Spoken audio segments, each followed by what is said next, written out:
Jadi ma'rifatullah itu adalah ilmu mengenal Allah. Nah, saya kasih tahu dulu, banyak orang yang belajar ma'rifatullah tapi nggak tahu tujuannya.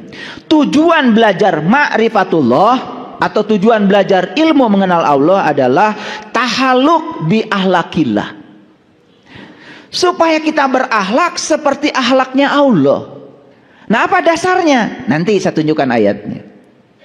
Karena Allah berfirman dalam Al-Quran, wa ahsin kama ahsanallahu ilaika. Berbuat baiklah kamu sebagaimana Allah berbuat baik kepada kamu. Jadi sesuatu disebut perbuatan baik apabila mekanisme melakukannya persis seperti Allah melakukannya kepada kita. Coba, pernah ada yang minta nafas sama Allah? Enggak kan? Dikasih. Pernah ada yang minta melihat sama Allah? Enggak kan? Dikasih. Pernah ada yang minta, ya Allah hari ini saya telinganya pengen mendengar. Pernah? Enggak, langsung mendengar aja. Coba. Satu, cara Allah melakukan kebaikan itu berdasarkan kebutuhan kita. Dan Allah tuh sangat mengerti kebutuhan kita, maka apapun yang kita butuhkan dikasih. Hebat nggak Allah? Jadi Allah itu merasa sebelum terasa. Makanya berbuat baik itu coba belajar merasa sebelum terasa. Kalau ada orang datang ke rumah kita, ya, kelihatan orang itu datang dari jauh. Dia kalau mau bicara nggak punya ongkos sungkan. Coba belajar merasa sebelum terasa. Gak usah nunggu orang itu minta ongkos, kasih saja ongkos. Saya kalau ada orang datang dari kampung ke rumah saya, apalagi bawa-bawaan, udah langsung saya hitung itu.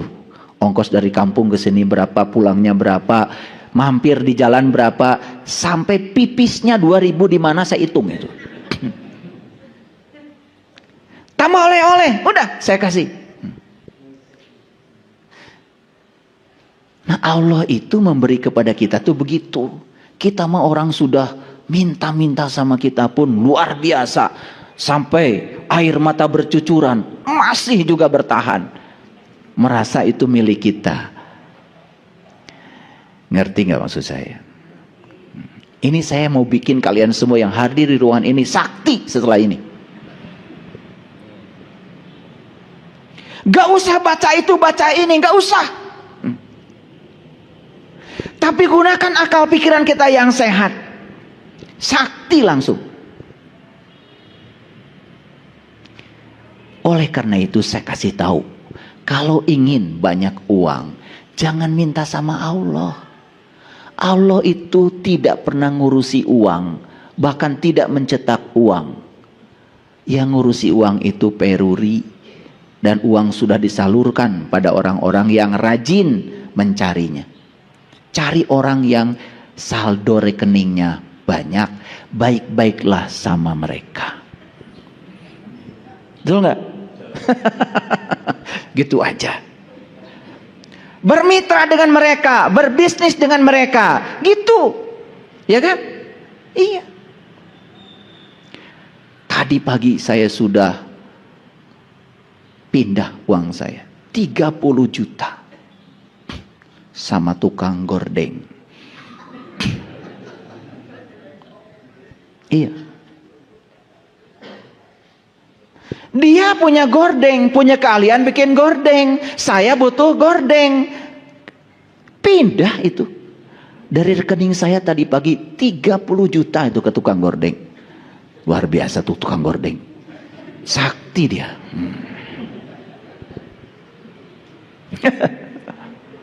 Itu namanya kesaktian tuh begitu, ya.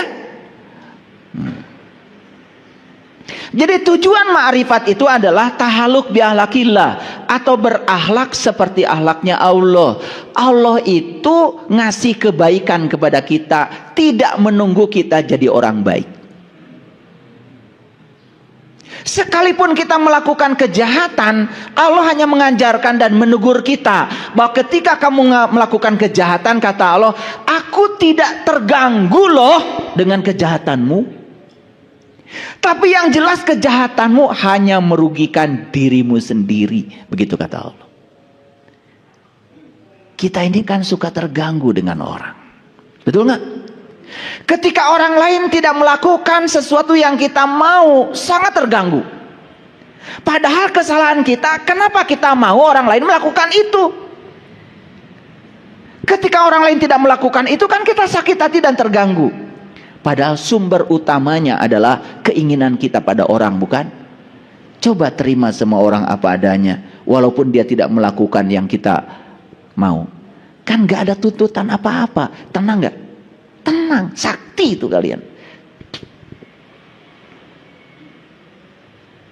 Jadi para rasul itu datang ke dunia ini diutus untuk menjadi contoh dan teladan yang nyata bagi manusia, karena mereka itu adalah orang-orang yang sudah berakhlak seperti akhlaknya Allah. Maka Nabi Muhammad terkenal akhlaknya beliau itu Al-Quran. Al-Quran itu adalah firman Allah. Al-Quran itu kalamullah. Berarti Nabi Muhammad itu akhlaknya adalah akhlaknya Allah. Mulia nggak? Mulia nggak? Makanya beliau bersabda, aku diutus ke dunia ini untuk memuliakan akhlak. Nah ini yang sering lupa kita. Beliau datang ke dunia ini untuk memuliakan akhlak. Instrumennya banyak. Ada rukun iman, ada rukun Islam. Itu instrumen. Itu bukan tujuan. Itu instrumen, itu toolnya, itu alatnya. Supaya akhlaknya mulia, ini loh instrumennya begitu. Nah kita berfokus pada instrumen. Dianggap instrumen itu jadi tujuan. Lupa pada akhlak. Makanya banyak orang yang lupa akhlak sholat, lupa akhlak syahadat, lupa akhlak zakat, lupa akhlak saum, lupa akhlak haji. Dikiranya kalau sudah melakukan semua ritual itu selesai. Padahal itu baru tool, baru sarana. Puncaknya adalah akhlak. Nah ini yang saya ingin jelaskan hari ini. Makanya judulnya Ma'rifat Akhlak. Jadi kita ingin mengenal Allah, tujuan utamanya adalah supaya mekanisme perbuatan baik kita seperti Allah melakukan mekanisme perbuatan baik. Paham? Paham? Pernah nggak ada yang istimewa di ruangan ini, ditipu orang malah tambah baik sama orang yang menipu? Ada? Contohnya di sini. Ada? Dimarah-marahin orang, dihina orang, semakin sayang sama orang itu. Ada contohnya di sini? Kita ini hanya pandai mendongeng. Oh dulu ada orang, kalau Nabi Muhammad keluar dari sholat subuh, dimaki-maki Nabi Muhammad itu, difitnah luar biasa dengan kata-kata kotor. Tapi apa yang terjadi? Karena orang itu buta, sama Nabi disuapin. Dimaki, dihina, dihardik, malah beliau menyuapinya dengan penuh cinta kasih. Dan suatu saat ketika Nabi Muhammad meninggal, kemudian para sahabat ingin melanjutkan perbuatan Rasulullah itu, dan ternyata si orang buta ini mengatakan, ini bukan Muhammad yang saya kenal. Kenapa? Cara ngasih buburnya kasar katanya. Nah ini kan cerita, jangan diceritakan lagi, stop. Lakukan, learning to be, menjadi Muhammad. Jangan learning to know, jangan terus menerus cerita Muhammad. Nabi Muhammad itu kalau Siti Aisyah sedang tidur, beliau punya kepentingan, tidak pernah membangunkannya. Saking sayangnya, tidak pernah mengganggu tidur istri yang dicintainya. Pintar dongeng kalian? Itu diulang-ulang. Kapan kalian mau begitu? Itu aja. Ya. Saya sering cerita, saya menikah tahun 91. Mana istri saya udah datang? Karena kalau mau cerita istri harus ada. Nanti saya jadi gibah.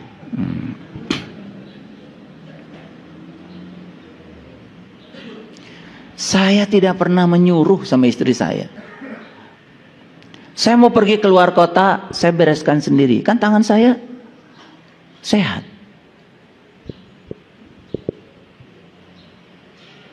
Daripada saya mau pergi ke kota melaksanakan tugas, apalagi tugas dari kampus, kan istri saya nggak tahu baju apa yang dibutuhkan di sana.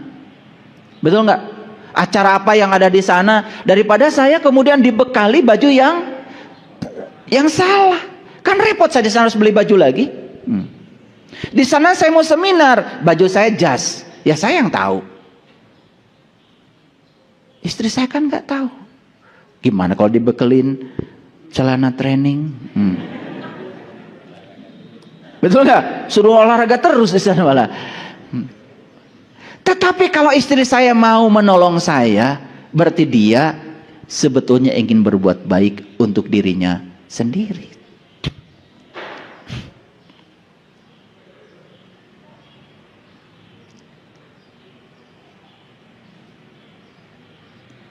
Jadi ini harus dipraktekkan, praktek. Makanya saya sering stop bicara kebaikan, lakukan kebaikan. Kita terlalu banyak berbicara kebaikan, dikiranya kalau berbicara kebaikan akan menjadi orang baik. Tidak. Kalian bicara Nabi Muhammad sabar, kalian tidak akan jadi sabar. Tapi lihat apa yang menyebabkan Nabi Muhammad sabar, ikuti caranya. Learning to be, menjadi beliau. Pasti kita akan kebagian sabarnya.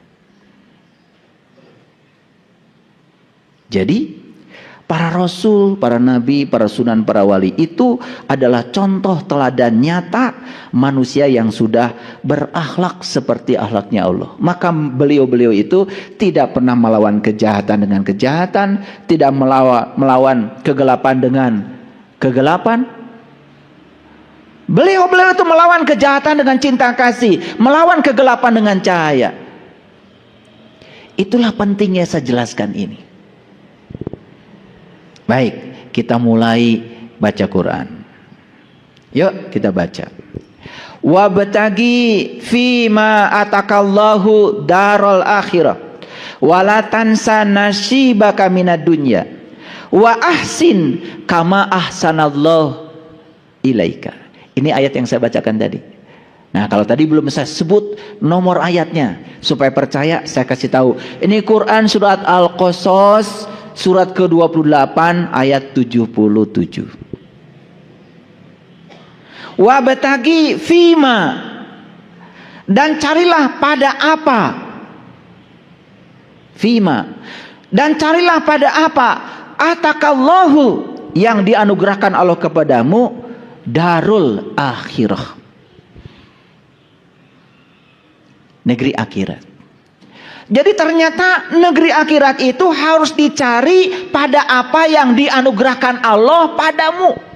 Makanya bacanya pelan-pelan, pelan-pelan. Ulangi dulu. Wabtagi fima atakallahu darul akhirah. Carilah pada apa yang Allah anugerahkan padamu, negeri akhirat. Jadi ayat ini ngasih isyarat bahwa negeri akhirat itu ada pada apa yang Allah anugerahkan padamu. Paham sampai sini?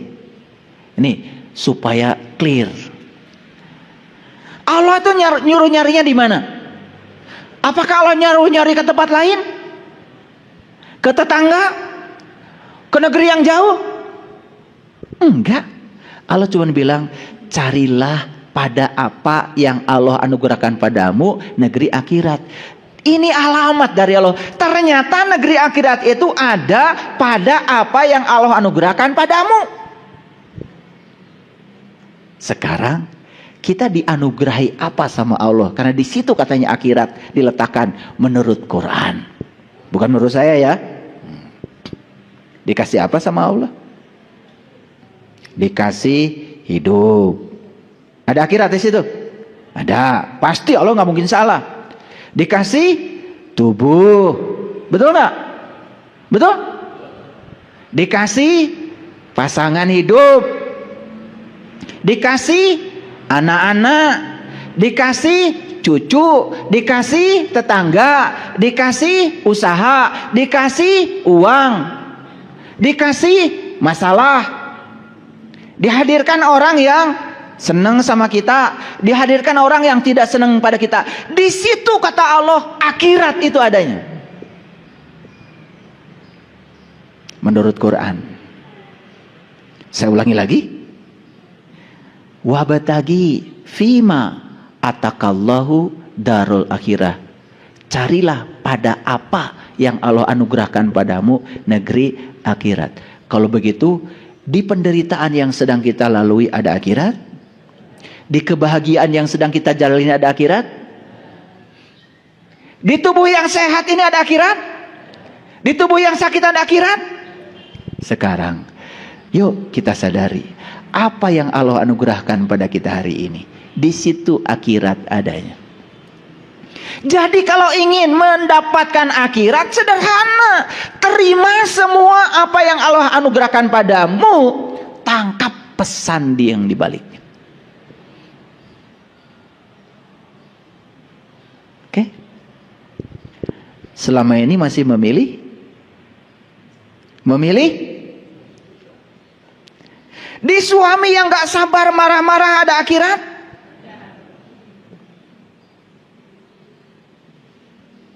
Tidak suka suami begitu?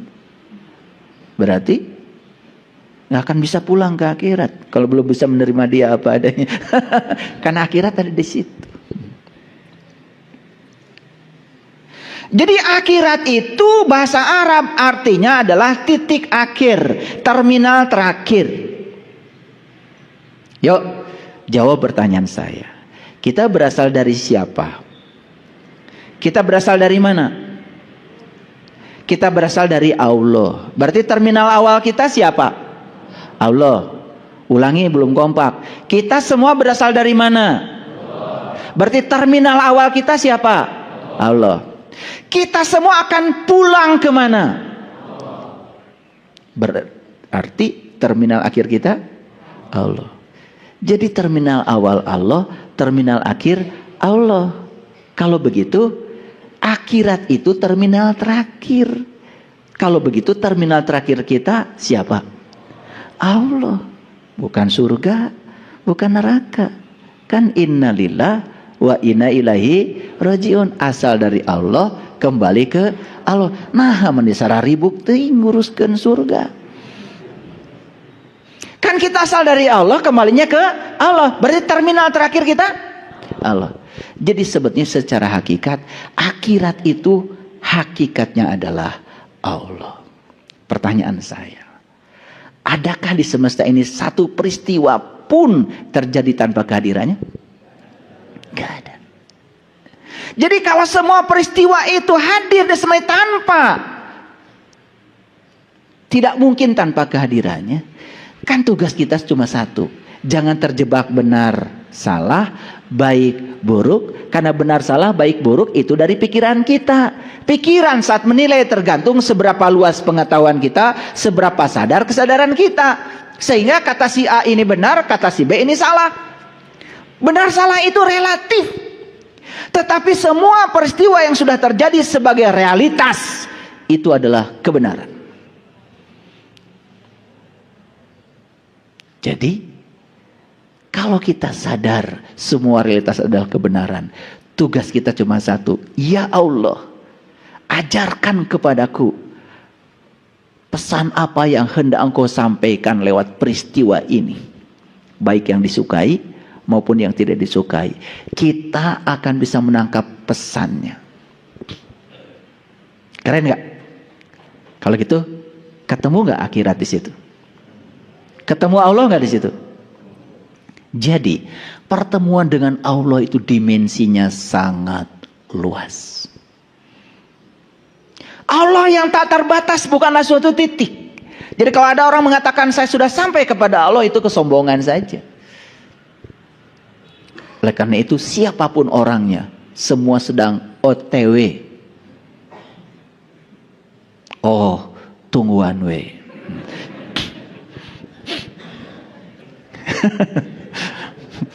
Semua kita tuh sedang OTW. Makanya disebut Israel. Israel, orang yang sedang berjalan menuju Allah. Dan semua kita sedang berjalan menuju Allah. Emang menuju mana?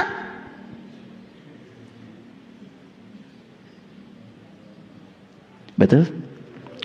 Clear sekarang? Oke. Pelan-pelan ngajinya. Karena biasanya kalian ngaji biasa cepet kan? Ayat ini sudah dibaca berulang-ulang. Saya yakin itu. Saking cepatnya kalian baca. Sampai kalian gak ngerti isinya apa. Kalian tuh kalau baca emang gak ada remnya. Cepet sekali. Langsung tamat. Alhamdulillah. Gitu. Saya sudah tamat 30 juz. Alhamdulillah. Gimana bu? Tenang. Karena nggak ngerti. Kalau ngerti pasti nggak tenang. Betul nggak? Coba. Kalau ngerti sedikit aja. Carilah pada apa yang Allah anugerahkan padamu negeri akhirat. Stop sampai di sini. Apa yang dianugerahkan pada saya? Allah anugerahkan penglihatan, pendengaran, tubuh dengan segala kuasanya. Berarti akhirat ada di sana. Allah anugerahkan segala peristiwa, orang yang menyenangi, orang yang tidak menyenangi, berarti ada di sana. Coba dengan dibuka seperti kita membuka lapisan bawang, ketemu, oh ternyata di semua yang Allah anugerahkan padaku, di sini ternyata akhirat. Kalau saya ingin mendapatkan akhirat, berarti saya harus menerima semua yang Allah anugerahkan pada saya apa adanya. Clear, selesai. Cerdas? Nah, agak cerdas sedikit lah. Ngaji dengan sudah minum air wortel kan? Wala tansan nasibaka minad dunya. Janganlah kau lupakan nasibmu di dunia ini. Ini peringatan dari Allah. Karena banyak orang yang melupakan nasibnya di dunia gara-gara terfokus pada akhirat. Dan akhirat itu adalah negeri yang nanti. Padahal kita tahu akhirat itu terminal terakhir. Terminal terakhir kita apa tadi? Allah. Jadi kembali kepada Allah itu kapan? Apakah sekarang, di kehidupan sekarang, atau nunggu mati dulu? Kapan? Sekarang. Yuk kita sekarang sadar, oh saya ini adalah makhluk cahaya yang ditiupkan Allah ke dalam diri saya. Berarti saya sekarang harus mencahayakan semesta. Oh saya datang ke dunia ini karena cinta kasih Allah. Berarti tugas saya di semesta ini adalah menyayangi, mencintai. Tidak boleh ada kebencian lagi. Oh saya datang ke dunia ini karena diutus oleh Allah untuk menjadi kepanjangan tangan Allah. Maka tugas saya di dunia adalah menjadi kepanjangan tangan Allah, menyampaikan cinta kasih Allah. Keren gak kalau gitu? Selamat gak hari ini? Kalau hari ini selamat, besok selamat, lusa selamat, ya sudah, nanti juga pasti selamat. Nah kita tuh melupakan hari ini karena berfokus ke sana, sampai kita melupakan nasib kita di dunia. Ini ayatnya bung ya, disuruh mencari negeri akhirat pada apa yang Allah anugerahkan padamu. Kan yang Allah anugerahkan padamu adanya di sini di dunia. Makanya dipertegas dengan ayat yang kedua, wala tansa nasibaka minad dunya. Jangan pernah kau lupakan nasibmu di dunia ini. Jadi kalau kita lahir ke dunia miskin, jelas yang salah orang tua kita. Tapi kalau kita mati miskin, yang salah ya Anda. Tidak bisa mencari akhirat di tempat yang di apa-apa yang Allah anugerahkan padamu. Bagi orang yang sudah berkesadaran, sudah tidak ada baik buruk, benar salah, semua yang terjadi dalam kehidupan adalah kebenaran. Cuma minta sama Allah, ya Allah, tolong ajarkan apa yang pesan yang hendak kau sampaikan kepadaku di balik peristiwa ini. Jadi orang-orang yang kesadaran rendah ketika mendapatkan yang tidak diinginkan dalam hidupnya, ngomongnya, Gusti, cute.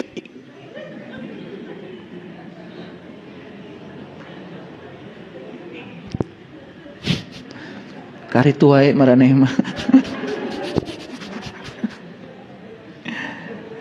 Ya dijawab sama Allah. Aku sudah anugerahkan penglihatan, pendengaran, napas. Aku sudah anugerahkan tubuh yang sempurna. Kenapa orang lain bisa, kamu tidak bisa? Kenapa orang lain nasibnya bagus-bagus saja, kamu begitu? Aku menyediakan rezeki yang sama buat semua orang. Aku menyediakan ilmu yang sama buat semua orang. Aku menyediakan kebahagiaan yang sama buat semua orang. Bukan salahku, kata Allah. Bukan salahku. Salahmu mengambil dariku yang tidak tepat. Jadi harusnya hidup ini menakjubkan. Harusnya hidup itu menakjubkan. Kenapa sakit? Karena jiwa kita kotor. Kenapa sakit? Karena mental kita kotor. Subconscious mind kita kotor. Apa saja dipikirin, apa saja dimasukkan ke sini, ya sakit.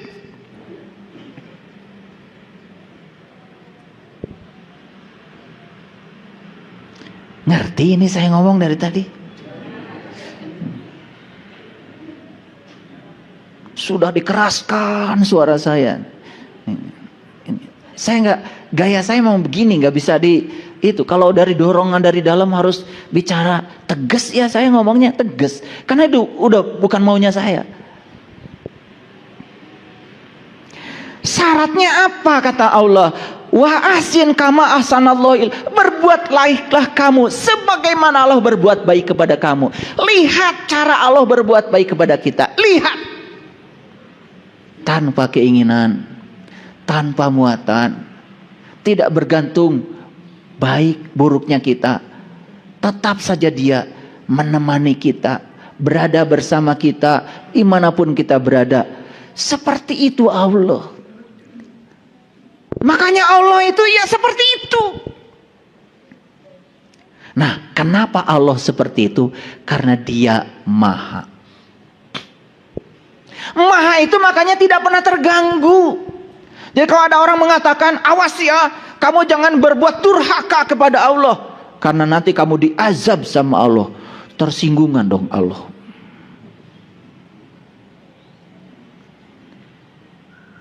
Jadi kalau Allah itu mengazab kita karena kita berbuat sesuatu yang tidak sesuai dengan keinginan Allah, berarti Allah itu tersinggungan. Di mana kemahanya Allah?